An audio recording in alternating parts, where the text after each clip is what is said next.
ফুটবলে কিছু মুহূর্ত থাকে যেগুলো শুধু খেলার গল্প নয়, সেগুলো হয়ে ওঠে বিশ্বাস আর বিশ্বাসঘাতকতার প্রতিচ্ছবি। একটি ক্লাব, একটি বিশ্বাসঘাতক।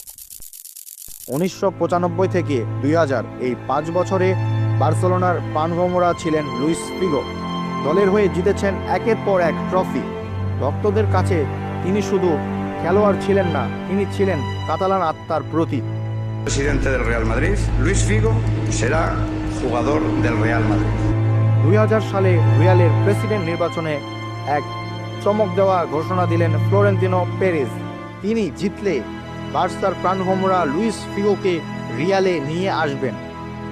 এটি তখন সবার কাছে মনে হয়েছিল নিছক একটা রাজনৈতিক বুলি, কিন্তু অজান্তেই শুরু হয়ে গিয়েছিল ইতিহাসের সবচেয়ে বিস্ফোরক ট্রান্সফারের প্রস্তুতি। চুপিসারেই একটি গোপন চুক্তি সই করেন লুইস ফিগো। পেরেজ জিতলে তিনি রিয়ালে যাবেন, আর যদি না জেতে তবে পাবেন মোটা অঙ্কের ক্ষতিপূরণ।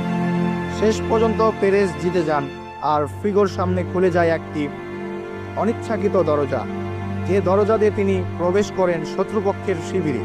বার্সা সমর্থকদের কাছে সেই মুহূর্তই তিনি হয়ে ওঠেন একজন বিশ্বাসঘাতক।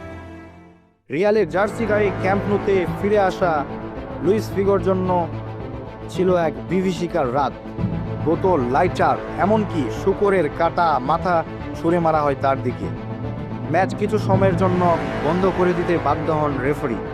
ফুটবল ইতিহাসে এমন বিদ্বেষ আর কখনো দেখা যায়নি। পরে ফিগো বলেছিলেন, আমি পেশাদার সিদ্ধান্ত নিয়েছি, কিন্তু সমর্থকরা যে অনুভব করেছিলেন প্রতারণা, তার জবাব কি শুধু পেশাদারিত্বে মেলে?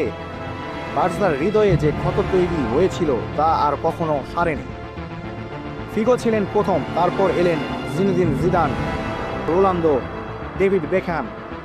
এই দলবদল দিয়েই সূচনা হয় গ্যালাক্টিকো যুগের, যেখানে তারকাদের নিয়ে তৈরি হয় এক ফুটবল সাম্রাজ্য, যার পিছনে ছিল অবিশ্বাস্য অর্থ, দখলদারিত্ব আর মহাকর্ষীয় আকর্ষণ।